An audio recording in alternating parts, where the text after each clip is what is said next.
Do you like anxiety? Do you like being put into uncomfortable situations? Well, if you do, then Speak No Evil is a movie made especially for you. Time for our somewhat spoiler-free review of Blumhouse's newest offering, and I say somewhat spoiler-free because with a horror flick, you can try and dance around plot points all you want, but if we're going to talk about this film, we're going to have to get into some of the details. Right off the bat, I'll tell you this, I love this film. Sure, it had a few moments of horror movie logic in that there are moments when the main characters make decisions that defy all human reasoning, such as you're in mortal danger, there's a loaded shotgun next to you, but you don't pick that up and you opt out for the melee weapon instead. Sure, a couple of those are thrown in, but it's a horror thriller. It's to be expected. However, if you are a James McAvoy fan, from moment one, he has your attention and does not let it go until the very end. And we'll get to him in a few moments. First, a basic plot synopsis. Mackenzie Davis and Scott McNairy play Ben and Louise Dalton, a couple who have moved to London from the United States. Ben has lost his job. They're having marital issues stemming from Louise's unfaithful activity. They have a daughter, Agnes, who is burdened with mental trauma, so they decide to go on vacation to Italy where they meet another couple who seem, for lack of a better term, uninhibited. This couple,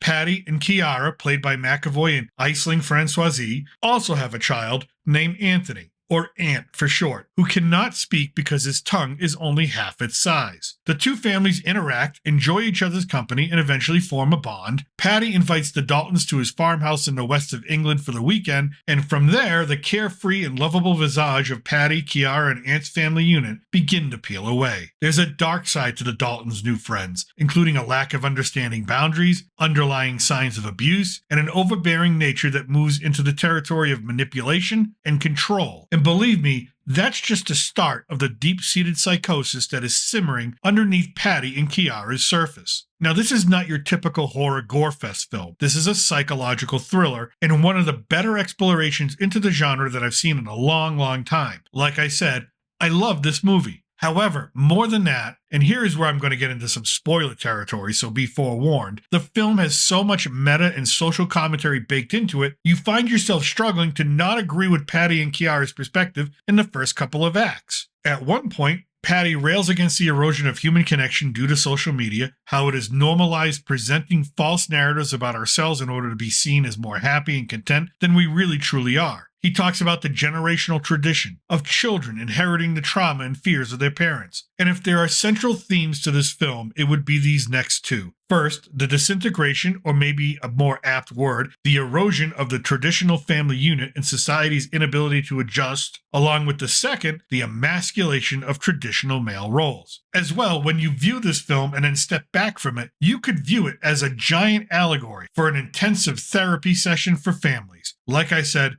there's a lot going on in this script. But yeah, this film, in addition to being wildly entertaining, has a lot to say, and a lot of you out there may not be too happy about the messages it's trying to send. Again, spoiler warning here so I can somewhat explain what I mean. When you meet Patty, first off, he's huge. McAvoy is absolutely jacked. Forget about Professor X. He's in Wolverine shape. He's confident, does not care about how other people perceive him. If he wants something, he goes and gets it. He does not care if he's invading your safe space or making you feel uncomfortable. He's completely comfortable challenging your worldview, and he's completely comfortable with you challenging him right back. He seems to like a good debate. There's no sense of fear in this man, and he's not afraid to show his emotions in front of others, whether it's anger, sadness, appreciation, whatever the moment calls for. He hunts, he claims that he screws his wife every day, he can survive in nature, he's handy around the house, he grows his own food, he kills his own meat, he brews his own alcohol. He is completely self-sustaining, but he's also a little bit of a Neanderthal, which is on purpose because his character works so well because Scott McNairy plays his character Ben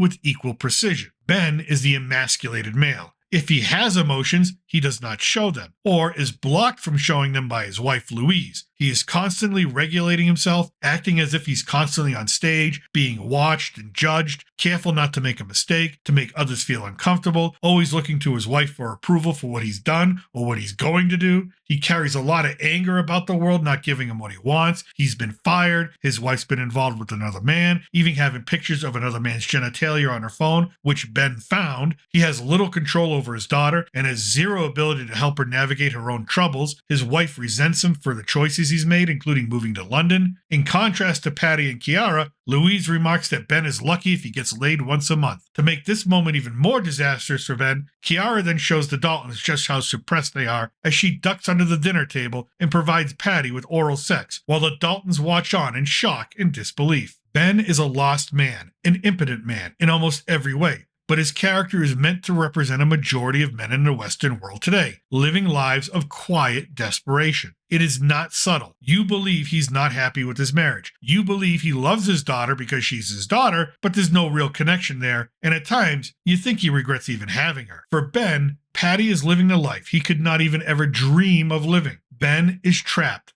Patty is free, and Ben finds this attractive. He is drawn to Patty, and this makes it so much easier for Patty to divide and conquer the Dalton. At least, that's how the first two acts pan out. And of course, the women are complete opposites as well. Kiara is dedicated, faithful, and obeys Patty, sometimes out of fear. She is younger, much younger than Patty, and she even tries to usurp Louise as Agnes's mother at times. For Louise, Kiara is a threat. Louise is a working wife, although she's out of work right now. She is not faithful, she is self-conscious about her body, especially when standing next to Kiara while in her bra and panties. She complains, she nags, she corrects Ben whenever possible. She needs her world to be the way she wants it to be, bordering on obsessive-compulsive. She is incapable of letting go and embracing the idea of traditional femininity because it would challenge her tentative hold on her life. Most importantly, she's incapable of accepting responsibility for her actions in her marriage, instead pivoting to blaming Ben, who is so beaten down that he accepts this blame. It's Ben's fault that Louise had pictures of another man's dick on her phone. So yes, like I said, this film aims to challenge both sides of the debate. Hypermasculinity versus the modern male, and traditional feminine roles versus the liberated female. The writers of the film were intelligent enough to not provide an answer. Yes, Patty is a psycho, so it's easy to say his worldview is wrong, but they craft the narrative and, especially in the final act, continue to challenge the male and female roles. Can modern men protect their families? Can modern women have everything without sacrificing anything? Despite Patty and Kiara's violent tendencies, are they fundamentally wrong about how the world has evolved? Or do they have a valid point? After the film, my group spent the next 2 hours debating these questions based on the actions of the characters and the lack of actions by the four main characters, and no, we didn't come to any solid conclusions either. And that made this film even more enjoyable. It stuck with us for a while. The writing and direction of James Watkins, Christian Taftrup, and Mads Taftrup was spot on for what they were going for, which leaves us with the acting, which was wonderful all around. Even the two kids in the film nailed their roles, especially Dan Huff, who plays Ant, Patty's son. And the acting works because each of the main six characters understood that they needed to be complete opposites. Ant and Agnes are complete opposites, and I cannot go any further with that without really spoiling the film. Louise and Kiara, complete opposites. And props to Mackenzie Davis. Her facial expressions alone, her emotes, were priceless during scenes where she didn't even have any dialogue. You could read her thoughts. And the character of Kiara needed to have a subtle fragility about her, and Aisling Francoisi found that in her character beautifully. But the real conflict is between Ben and Patty. Now, if we're talking about volume, Ben idles at about a 3 or a 4, whereas Patty is turned up to an 11. Even when quiet, his gaze, his smirk, the way he walks, he is the king of whatever domain he passes through, and he demands your attention. Yes, I've seen Split and I've seen Glass. I know that McAvoy is capable of playing unhinged characters, but Patty, he's a totally different story. McAvoy leaves nothing for interpretation. From general movements, such as how he drinks his whiskey, to how he eats his food, all the way up until the point when he truly lets out his madness, everything is purposeful. You know, from minute one of meeting him, something is there, lurking, and while it is contained, everything will be all right. But the moment it's no longer subdued, no one is going to be safe. And when Patty is fully released, it is still a performance that appreciates nuance. At one point, he's walking around the outside of his farmhouse. He has a crowbar, and as he struggles with his thoughts, he swings that crowbar, hitting the brick and the pipes, and each resounding ping just accents the inner turmoil he's processing. McAvoy never lets go of the details with his character. He never forgets to continually give him meaning or depth. It may just be my favorite performance of the entire year. So yeah, I really enjoyed this film, and I think you will too. It was just a great time at the movies. And that's what I think. Let me know what you think in the comment section below. Do you plan on seeing Speak No Evil? If you already have, what did you think of it? Was the social commentary something you found interesting? I know I did. And if you want more movie reviews, click on the links in the description for my general movie review playlist and my retro movie review playlist. As well, if you like this video, we would appreciate it if you hit the like button, subscribe, comment, and share it out. All of that really helps us out each week at the channel. I thank you for watching. Remember, I'm still your Reluctant Gringo, and from south of the border, salute and a huevo.